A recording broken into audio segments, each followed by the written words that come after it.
welcome everybody. We are thrilled that you are all here. I'm Matt Prindeville, and I'm an Upstream solutioneer, and I'm also the CEO. For those of you who don't know Upstream, we work to spark innovative solutions to plastic pollution by helping people, businesses, and communities shift from single-use to reuse. We believe there's a better way than throwaway, and today we're really excited to do a deep dive into plastic pollution policy and hear about what's shaping up in city halls and state houses across America, as well as what's happening in Congress with the Break Free from Plastic Pollution Act. With me on the panel today are Judith Enck, president of Beyond Plastics, who's going to start things off with what's happening in Congress. Yinka Bode-George from the National Caucus of Environmental Legislators, who's going to share what's going on in state houses. And Upstream's own policy director, Miriam Gordon, who's going to talk about how reuse policy is sweeping our nation's cities. So we're going to have short lightning round talks, followed by a brief panel conversation after each one. We're going to save about 25 minutes for your questions. So please feel free to use the Q&A box as we're going along. We're also going to throw a link into the chat for a networking opportunity at the end of the program. So if anybody wants to hang around and make some new connections, whether that's for 5 minutes or a half hour, it's going to be speed dating style. So we'd love to have you join for that. We'll put a link in the chat at the end, and I'll make sure to remind you about it. And so thanks so much for being here, everybody. And without further ado, I'm going to turn things over to Judith. Hi, everyone. Thanks, Matt. It's really great to be at Upstream events. I have such enormous respect for the team at Upstream. And sometime during the course of this webinar, you should go to their website and give them a big fat donation so they can keep doing what they're doing. I'm going to talk about the federal level where there is hope that we can get some really positive things done because this is plastics speed dating, very attractive.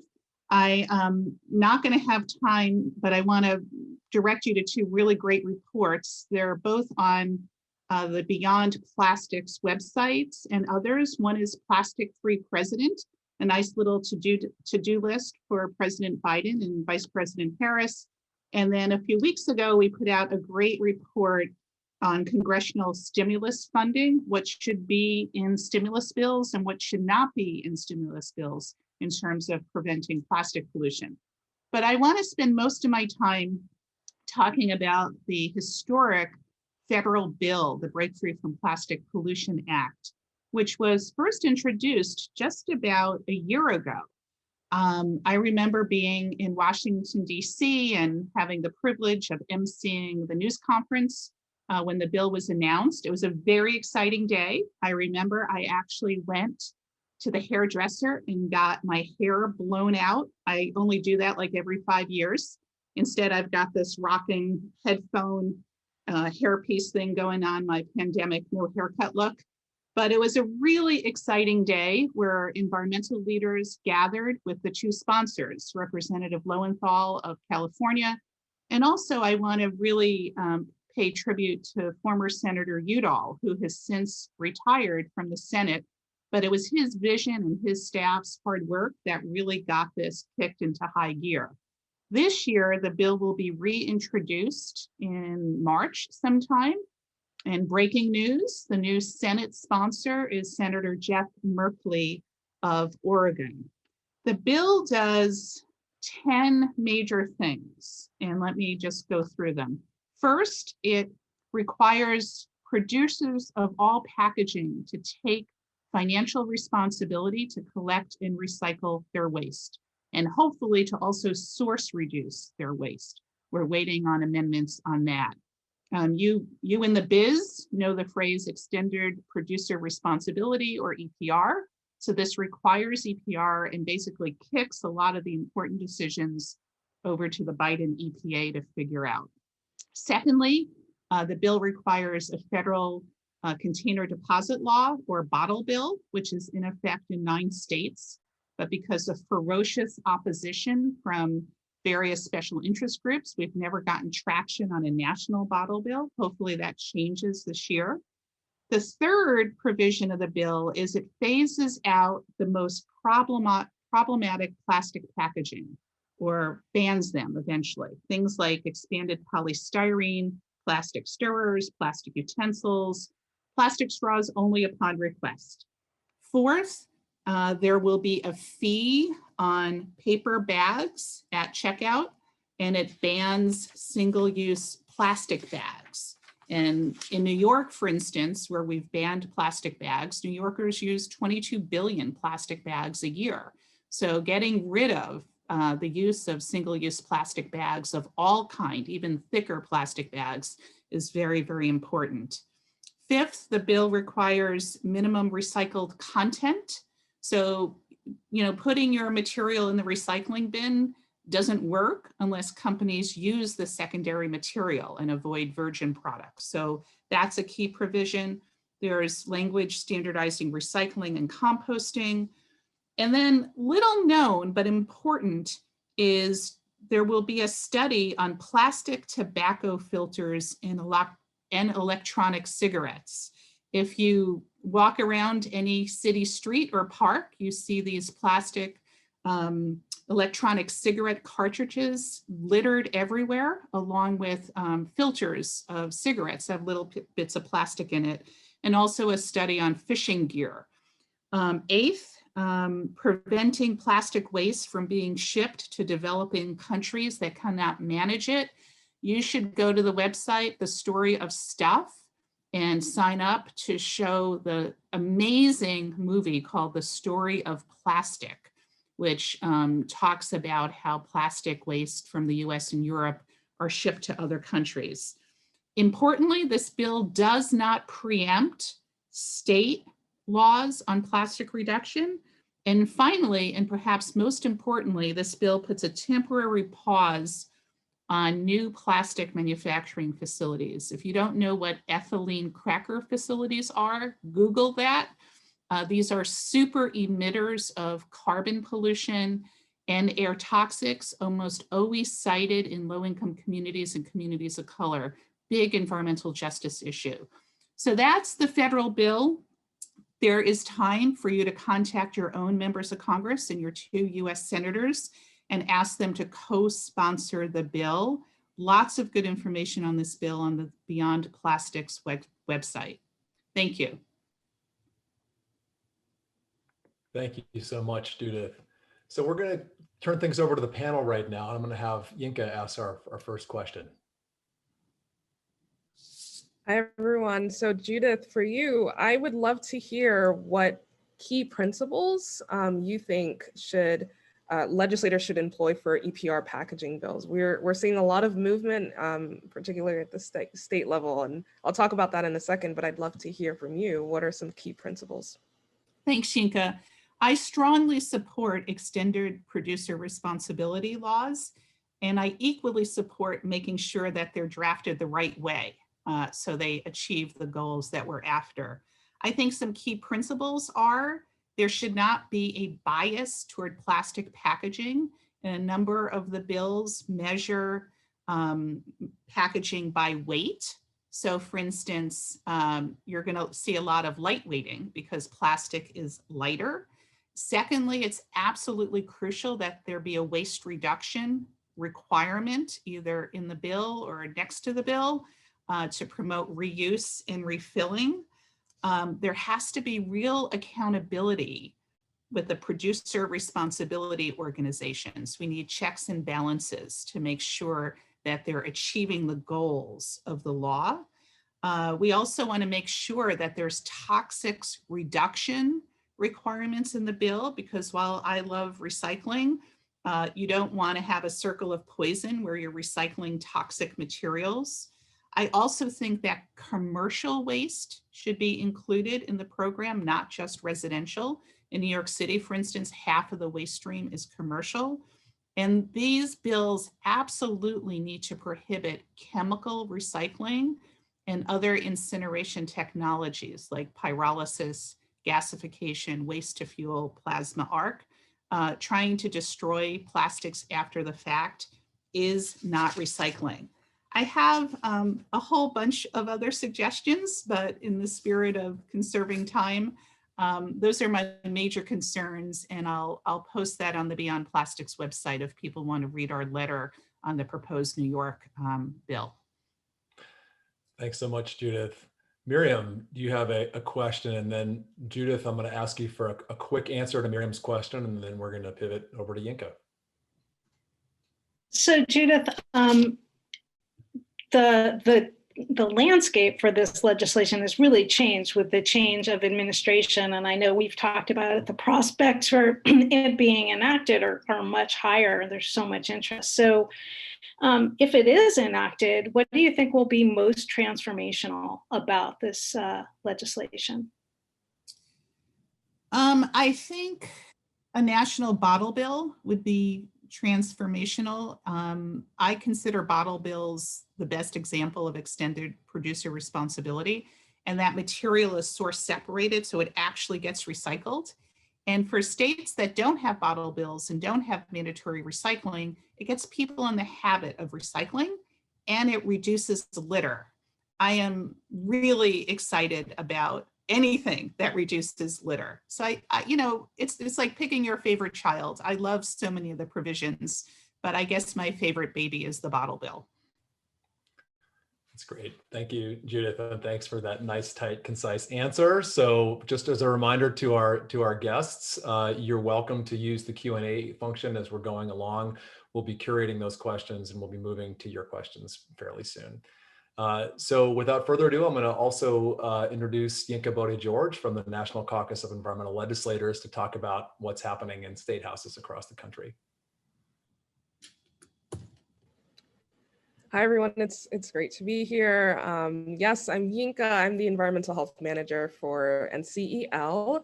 And just to provide a quick explanation about how NCEL works, we're a national association of state legislators, and we work with legislators to advance conservation, climate and energy, and environmental health policies, all through a lens of environmental justice.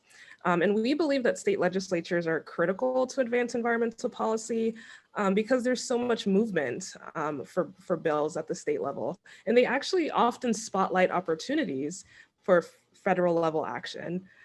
So I'm going to cover how states are tackling this, but for the sake of time, I'm going to focus on 4 broad categories of bills. Source reduction bills, chemical protections in packaging bills, recycled content bills, and then of course the extended producer responsibility for packaging. So to start off with source reduction, these are bills that are like your single-use bans, your plastic bag bans, your polystyrene bans, and things like that. We are seeing at this point 50 bills across the country, which is huge. And I want to highlight a couple that stand out. So Virginia, there's House Bill 1902. That's a polystyrene ban by Delegate Betsy Carr. Also in Mississippi, there's Senate Bill 2071, and that's a single-use straw upon request bill by Senator Derek Simmons. And then in California, there's Assembly Bill 1276, which is actually a very new strategy based on what we're seeing in COVID. It's actually opting in for single-use condiments and accessories for takeout and food delivery. So, you know, as you're placing your food orders online through apps, this is actually saying that you can opt into all of the like forks and spoons and things like that that come with that, instead of it just being inherently provided. I think that's a huge change, a huge shift, and a great example for other states. So a shout out to California. So for toxic chemical preventions, I'm going to focus on PFAS in particular. So PFAS being this forever chemical that has so many health concerns. It creates, you know, chronic diseases and other health issues. We're seeing about 16 bills across the states.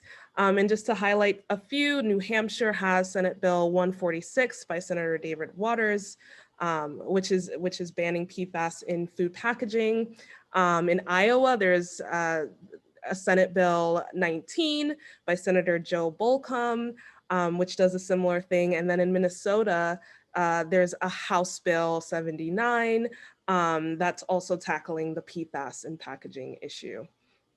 And just to speak to how important it is for us to continuously center the toxic chemical preventions, it is so critical. And from an environmental justice standpoint, we know that for fast food companies and industries, there is like a greater proximity in Black and Brown communities. So the exposure to these harmful chemicals, there's definitely a disparate burden for Black and Brown folks. So it's super important for us to tackle the preventing harmful chemicals within these packaging products. The next topic I want to highlight is recycled content. We are seeing around 50 plus bills. I want to highlight Connecticut has their Senate Bill 928, and New Jersey has their Senate Bill 2515 from Senator Bob Smith.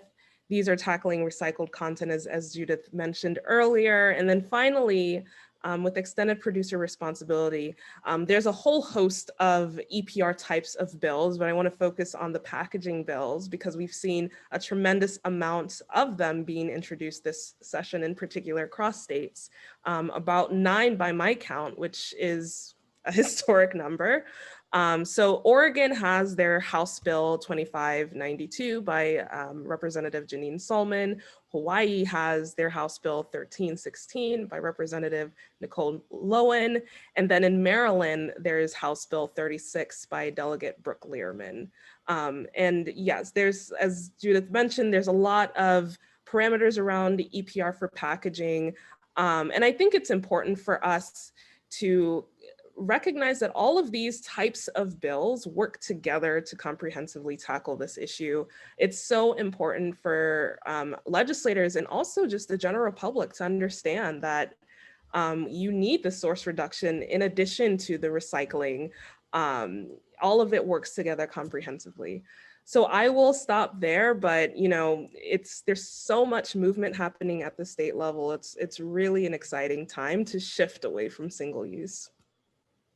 You know, just as somebody that's spent a lot of their career working on state policy in this area, it is mind-blowing to see how much is happening right now in this year. And it's just, you know, really, really exciting. I was talking to one of Upstream's founders just the other week and just saying, you know, the culmination of your work 30 years ago, it's happening now. So it's super, super exciting. So I'm going to go to Judith to ask the first question. Of Yinka, right? So, you know, this movement to get rid of single-use plastic packaging is really powered by grassroots activists all over the nation. And a quick shameless plug, I teach a class at Bennington College in Vermont online, an 8-week class on plastic pollution, and we'll drop in the chat the registration for that. It's interesting, I've got some fantastic Bennington College students, but mostly community people who are thirsty for information. And they're out passing local bills all over the land. And then the plastics lobby will often go to state capitals and advance bills that preempt, that block local governments from acting. And then the flip side is you're starting to see the other side of preemption bills. So Yinka, tell us a little bit about this move toward preemption, and if this is something that local advocates need to pay attention to. Absolutely. It's such a huge issue. And this year in particular, I'm seeing a lot of preemption tactics in the energy sphere. So preempting, you know, the intersecting point with the waste conversation is when we're thinking about incineration, it definitely fits into those preemption tactics. And it's a bad thing because we don't want states to set the ceiling, right? We want them to set the floor for local activities. And so, yes, I've been seeing some preemption movement for single-use bans in particular, and again, the energy conversations. But I've also seen legislators really get ahead of this and create some anti-preemption legislation, which is great. So yes, it's a huge issue that advocates should very much pay attention to. If you don't see an anti-preemption strategy in your state, it's worth having a conversation with your representative to get ahead of the issue. Thank you. Great. Miriam, do you have a question for Yinka? And Yinka, again, this time I'm also going to ask for just a concise answer. Thanks very much. So Yinka, we all know that the plastic pollution, anti-plastic pollution movement is born out of a concern for the oceans and whales and turtles and marine life. But increasingly, as you mentioned, a lot of these policies are looking at the health effects of plastics and chemicals and plastic packaging. If I'm a state legislator and I'm really interested in addressing the health concerns of my community, the environmental justice concerns of my community, which of these policies are really, in what ways are these policies addressing those concerns? That's a great question.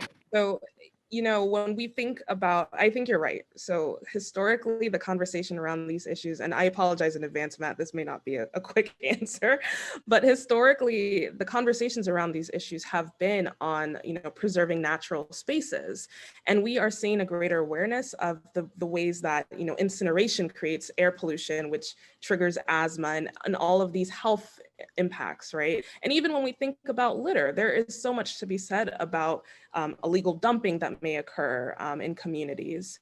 And, you know, the cumulative impacts of all of these exposures too, disproportionately burdening communities of color. I think when you're a legislator, in 2021, it's so important to have a well-rounded conversation. You cannot limit your strategies to just the ecological impacts. You have to be able to talk about the health impacts, the community and economic development impacts of all of these issues, because there's certainly so many to be said. So yes, I agree that we have to take a comprehensive look at the impacts of post-consumer products and tackle it from all of the vantage points. That was perfect, Yinka, and we were actually right on time. So thanks so much. And I'm going to turn things over to Upstream's Policy Director, Miriam Gordon, who's actually got a couple of slides for us for her presentation. Thank you, Matt. So I am going to talk about, can you see my slides? Yes. Okay, thanks. I'm going to talk about how we address plastic pollution through local policies that can create communities where people and the planet are treated as indisposable. Now, I joined Upstream 3 years ago specifically because it was the first organization working on plastic pollution and waste to say that we have to work upstream and stop generating these single-use products in the first place if we're going to tackle these problems. And in fact, the organization branded itself to demonstrate that commitment as Upstream. So Upstream's policy focus is on getting people what they want without all the waste. We focus on policies at the local level that reduce single-use products and also transition to delivery systems focusing on reusable, returnable, refillable containers and packaging. Now, I want to take you on a momentary journey through an indisposable community that has adopted such policies. Imagine that you are sitting down at the local fast food chain restaurant and you're served on reusable cups, utensils, and plates, or you've decided to order a delivery meal and you receive that in returnable, reusable containers where the company has created new jobs in the community for delivery and dishwashing and reverse logistics.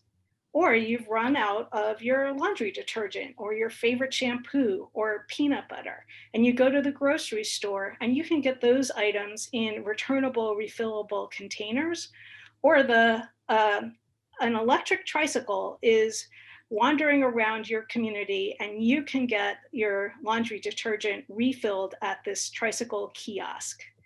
That is a beautiful vision of an indisposable community, isn't it? a community where single use is ancient history. Now, the good news is that these kinds of policies are rapidly iterating and expanding all across the globe. Our food service policy for indisposable communities that we first launched in Berkeley in January of 2019 has been spreading in many local jurisdictions. 4 cities have adopted the idea that you only get reusables for on-site dining. 9 cities are now charging for takeout cups, single-use takeout cups, making the reusable more financially attractive. And 1 has added a charge to food containers. Meanwhile, cities all across the country are doing that opt-in policy that Yinka mentioned, where you only get accessories on request.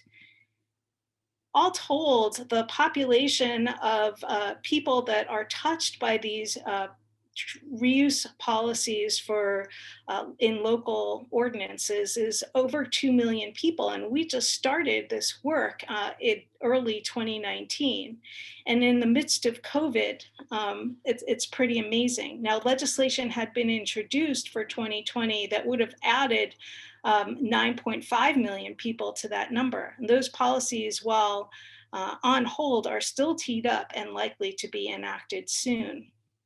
So, and there are other policies for indisposable communities that we are starting to see being considered and being introduced at the local and the state level, where new jobs would be made available for people involved in the repair industry and others who are working on all of the logistics of delivering products in reusable and refillable formats.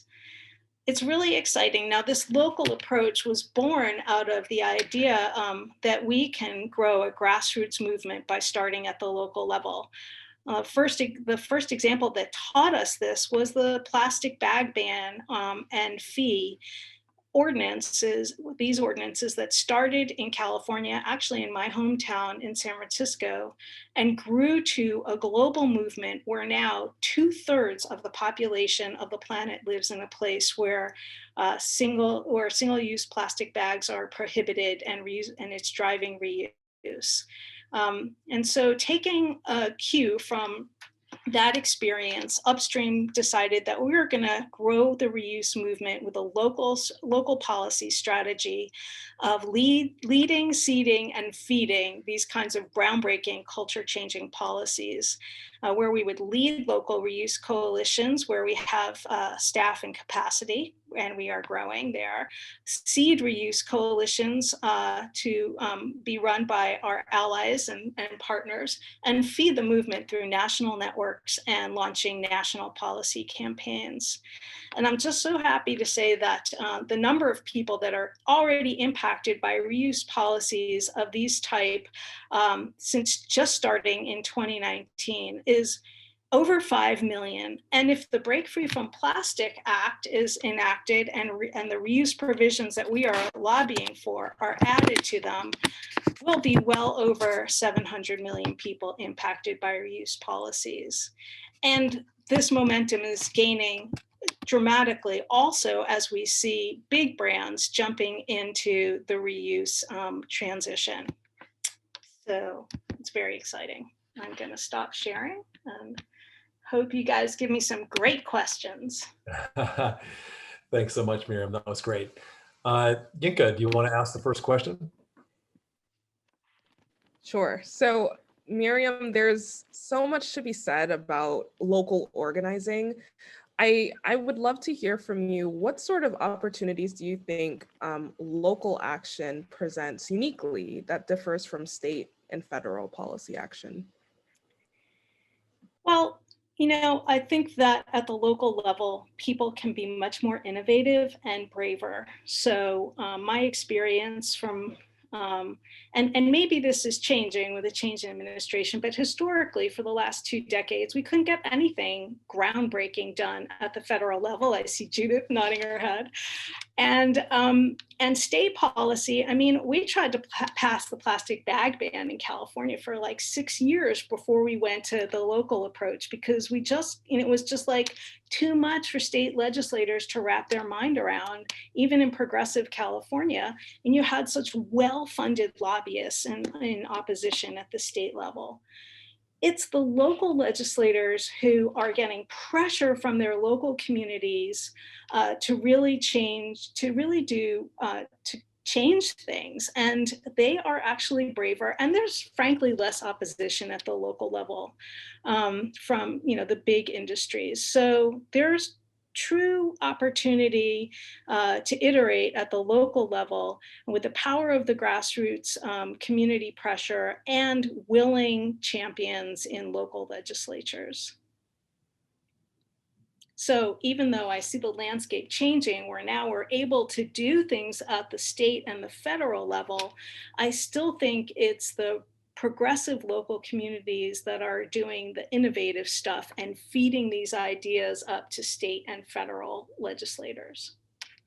Yeah, this idea of the cities being the policy laboratory for the country is really a kind of proven track record. So Judith, we have time for a quick question, and Miriam, a very quick answer before we move to the audience questions. Yeah, I want to stay on that theme of local. And while we're seeing a lot of state and federal bills, I think it's crucial to keep a laser focus on local governments. And the amazing thing that Miriam Gordon has accomplished is she's been our conscience in making sure that the conversation is not just about recycling, but that it's about reduction. And that is the top rung on the hierarchy. So I want to ask Miriam, how do you get your foot in the door on the reduction issue? Do you have allies among some businesses? Do you have allies among elected officials who know that plastic recycling has been a failure and therefore we need to shift to reuse? But what's your experience like? How does it go?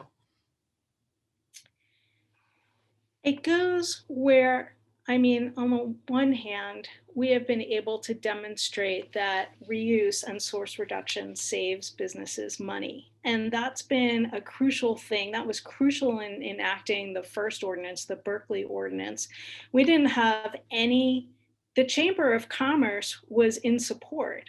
And all the local business districts were also in support because they were spending a ton of money on litter control and litter cleanup. So the thing is that all this single-use stuff is costing local government money in managing it in the recycling systems and in cleaning up the litter.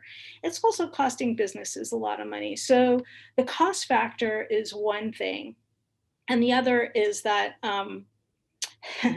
I think that there's just been enough education over time as a result of people becoming aware of single-use plastics, that this stuff is really visible and it's just like in our faces, and people want real solutions. And many people are saying that recycling hasn't worked, and the whole China sword and the thing really demystified, just blew open the mythology that we could actually recycle these products and recycle our way out of this problem.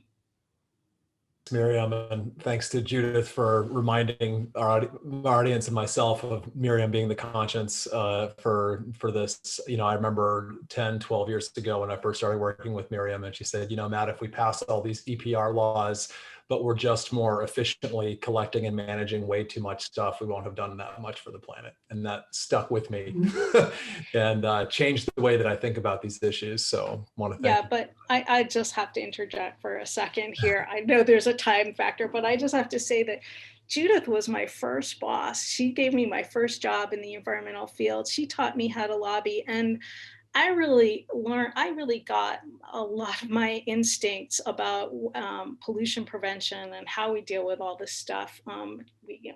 She was fighting incinerators, she was passing bottle bills. I learned so much from Judith. So thank you, Judith. Thank you. Oh, stop. Really.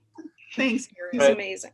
All right, guys. Well, I'm going to move us to the audience questions. We have about 23 minutes for audience questions, which is pretty much right where we want it to be. So Please continue to put your questions in the chat and we'll do our best to curate them for our incredible panel here. So first question is for Judith. The question, is there anything in this version of the bill that's different from the previous version? Yes, but I don't know what it is. They are entertaining amendments and we'll find out very soon. I think the bill actually is going to be tighter, but the broad outline of the, I brought you through the death march of the 10 major provisions of the bill. I think they'll probably stay the same. We are hoping for some more protective, good language on source reduction. We'll know in about 3 weeks when the bill is reintroduced. Great. A couple more questions for Judith because I'm going top down. So some of these questions are going to come in based on the order of the presentations here. So Judith, does the pause on new cracking facilities include expansion for existing facilities? Yes. I think it recognizes that the U.S. Environmental Protection Agency, where I used to work during the Obama administration, just does not have a handle on all of the carbon emissions and air toxic emissions and wetlands and water impacts. So I think if you need permits for expansion, many of which are issued at the state level, the pause still applies to that. Judith, can you also touch on top lines from the Save Our Seas Act?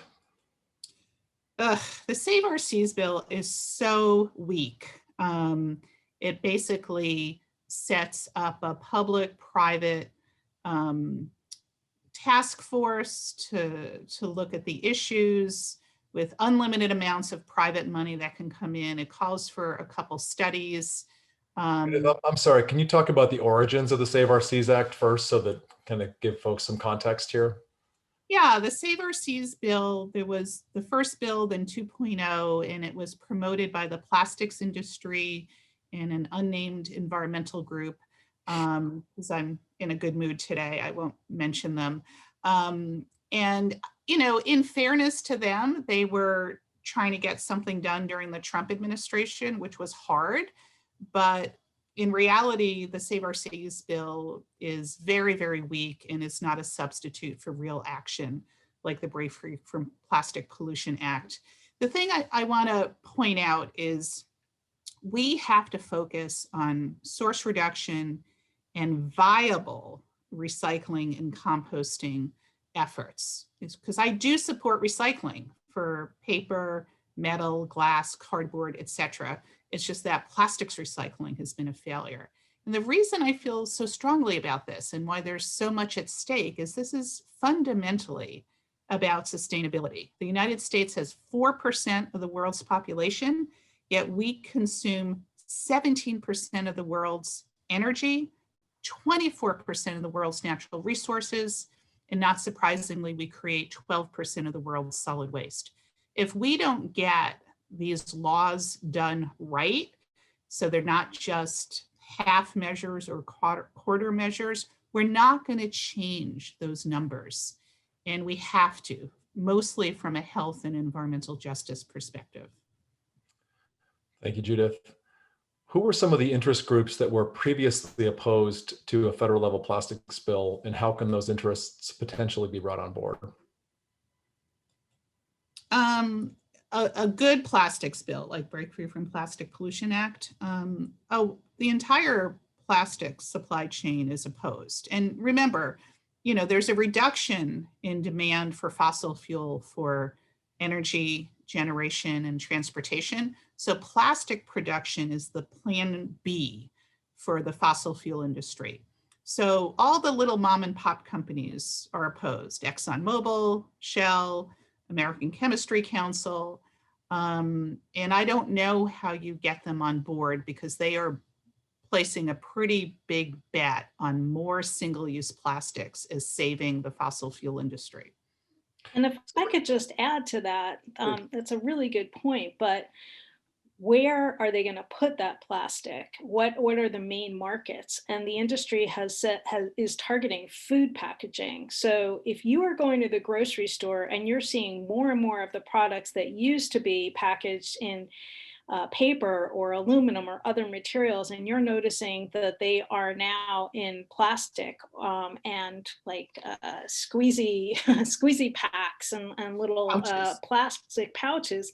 That's a very intentional move, and it's because plastic is cheap and because the plastics industry is very closely aligned with the packaging industry. It's the only place for them to put the plastic, and they're focusing on millennials in the US, marketing to millennials, and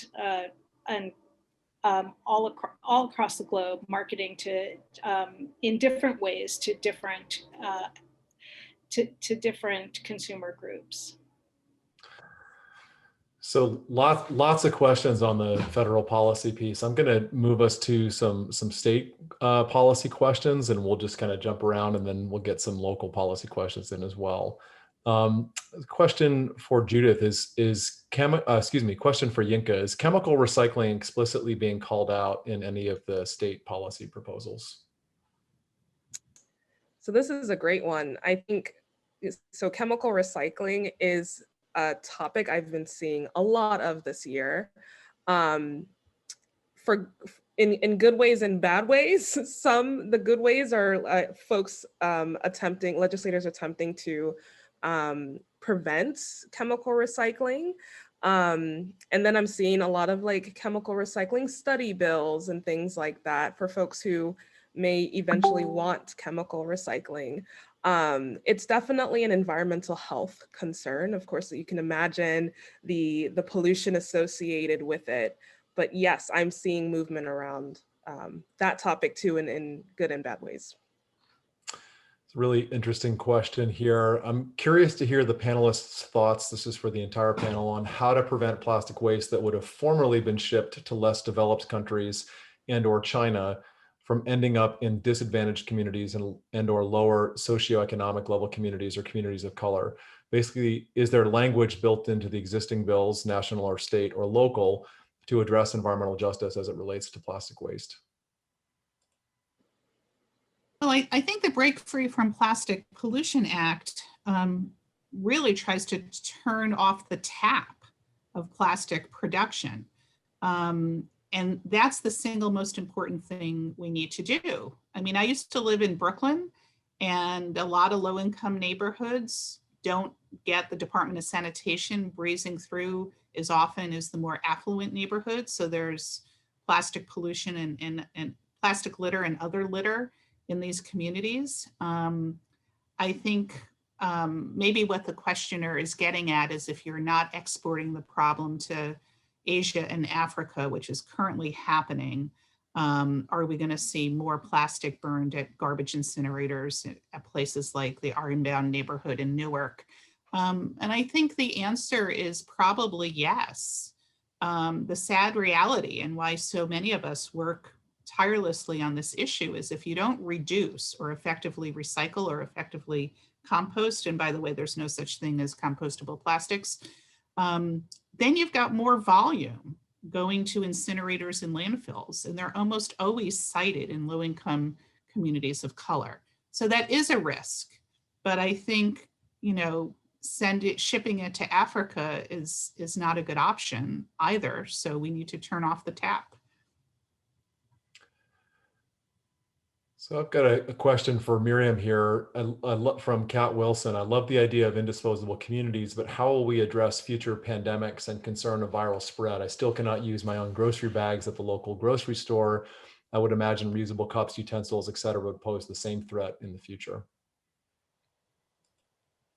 It is a threat. It's a threat that, what the threat is that after the pandemic, we'll still have these policies. I mean, the pandemic has allowed the plastics industry to go in and talk to policymakers and make a false case that plastic somehow makes us safer, which the science just doesn't bear out.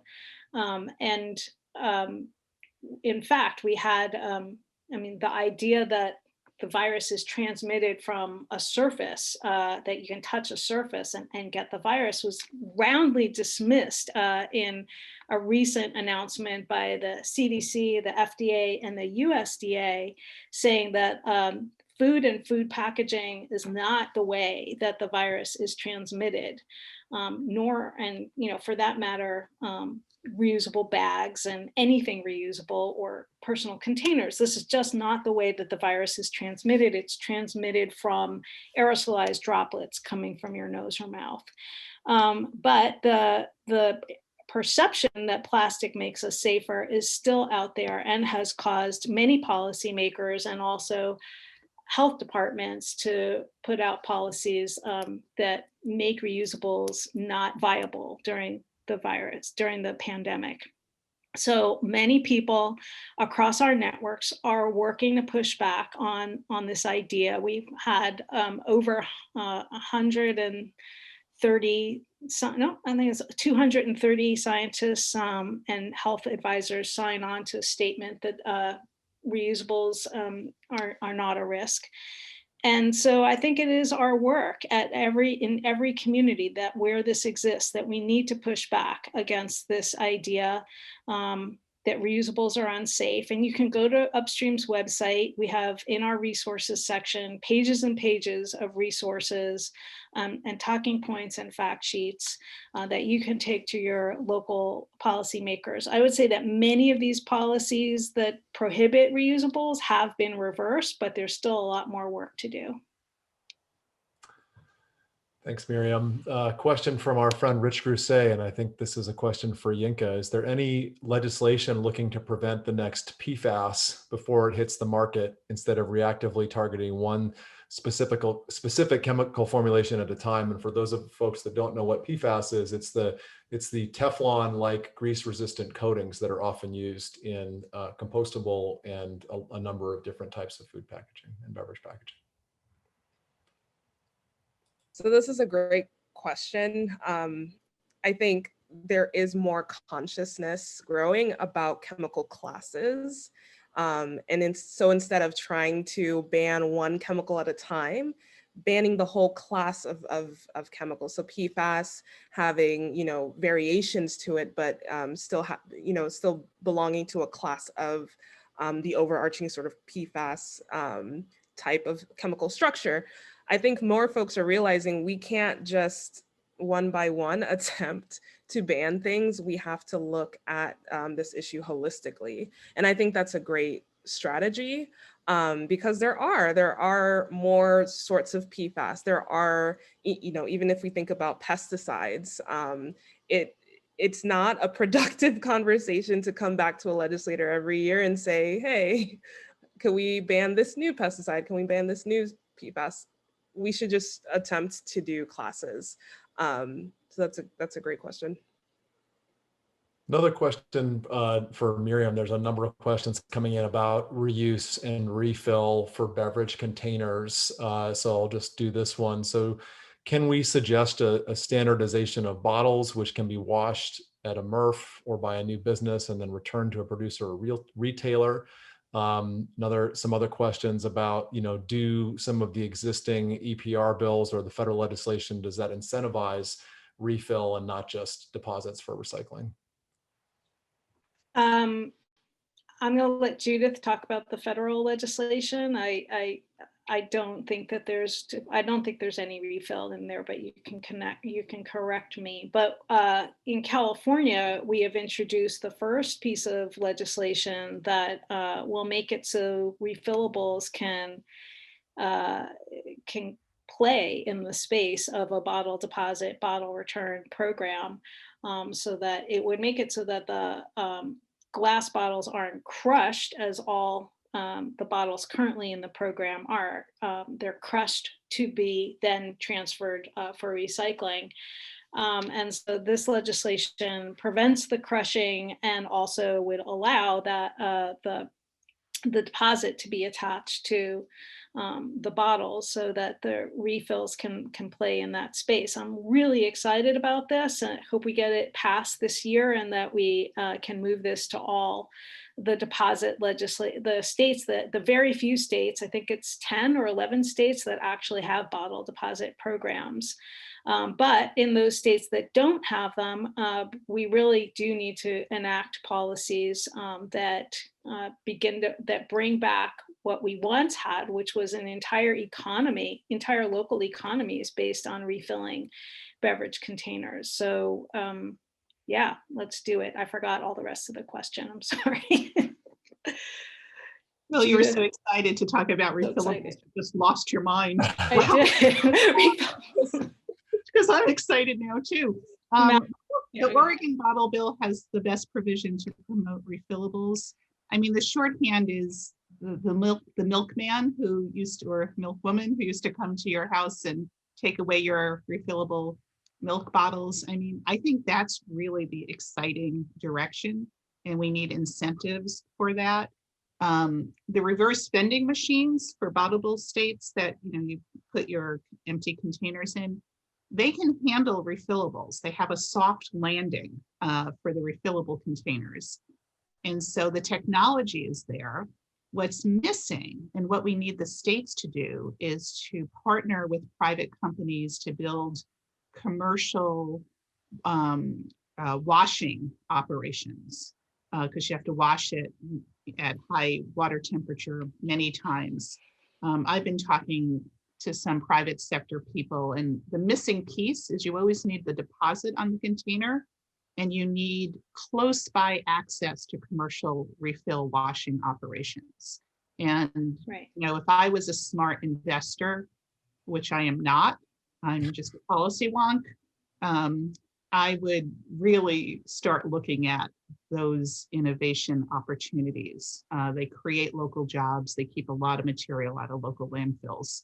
And it's not a burden on local governments to have to collect and recycle all of it. We can just refill. Right.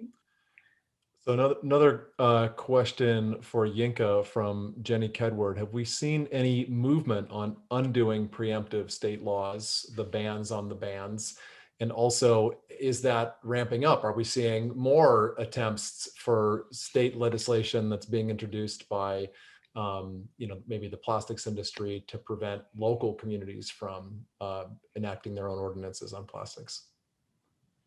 Yeah, so I want to go back to Miriam's earlier point about studies not really demonstrating that containers can transmit COVID-19. It is so critical that we carry this knowledge out into the public, because this thinking that you can transmit COVID through your reusables and single use is better for that. That's just not correct. And honestly, it has been the basis for a lot of those single-use preemption strategies that I believe they have been, that those studies, the false, you know, notions have been the basis for these single-use preemption tactics. So I've seen some attempted repeals. There are some bills that are attempting to repeal some like single-use bag bans and things like that. And that is, it's problematic. And when we think about the coming years, you know, the future pandemics and things like that, we can't just, you know, go backwards with all of the strides that we're making. So luckily, I have seen legislators get in front of this and prevent the preemption. And I am not seeing those preemption bills move forward, luckily. That's a great thing. But I think as much as we, the public and advocates, can champion the idea that reusables are safe, reusables are safe, that is so critical. And when we think about plastics, you know, we need to maintain the idea that, you know, plastics have toxics within them, right? So, you know, this idea of what's safe, what's not safe, the toxics within the materials that we're seeing in plastics, those are not safe, those are toxic. So yes, we get your good studies and amplify them. Science and data matters, especially now. And I can't say enough, like, it's our responsibility to tell the truth and tell these stories very comprehensively, because these things that we think are safe are not. I'd just like to give people, if there are people who are on this live stream who want to know how they can get involved in fighting back and pushing back against the reuse is not safe impact on policies, our National Reuse Policy Network it has a subcommittee that's working on strategies to roll back these policies, these regressive policies at the state and local level. So go to the National Reuse Network on Upstream's website and sign up, and we'll connect you to that subcommittee that's working on it. So as usual, this power hour has just flown by, and we are in the last 2 minutes of our hour. We're going to end on time, but there's one very quick question for Judith. I heard that the bottling industry is arguing that EPR for packaging obviates the need for a bottle bill. What are the counter arguments? Don't you hate that? Yes, they are often trying to do that. I think the counter arguments is the bottle bill works. Leave it alone.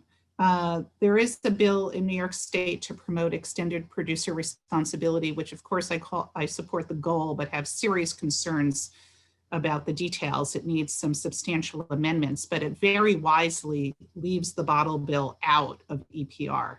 And the other true benefit of bottle bills is litter prevention. And so you don't really get that with EPR. Thanks, Judith. Perfect. And we are right on time with the close here. I just want to thank our panelists and thank all of you for tuning in to the live stream today. Just real quick, there's going to be recordings shared after the Zoom. So if anybody from your team or community wants to listen to this, that'll be available next week. And also stay tuned for ways to get involved with the campaigns that you've heard today around federal, state, and local policies. We'll be including that in the email as well. Judith is teaching an online class, which starts in April. We'll drop more resources on that in the email next week as well. As always, be sure to stay connected with us at upstreamsolutions.org. You can sign up for a newsletter. You can follow us on social. You'll also be receiving a short survey after you leave the session. Please let us know what you think, and also feel free to share what topics you'd like for us to cover in future sessions. We've had so much interest that we're going to move from every other month to monthly live streams. We hope you see you on the next one. And then lastly, if you're interested in making some new connections and staying on for 3 minutes or 30 minutes of small group speed dating style networking, this is going to take place in a separate Zoom line that was just put in the chat right now. You can literally click on that link and that'll take you right over there, and we'll see you over there in just a minute to do some networking. So thanks so much for joining today, folks. Really appreciate you all being here. We hope to see you on the next one. Take care.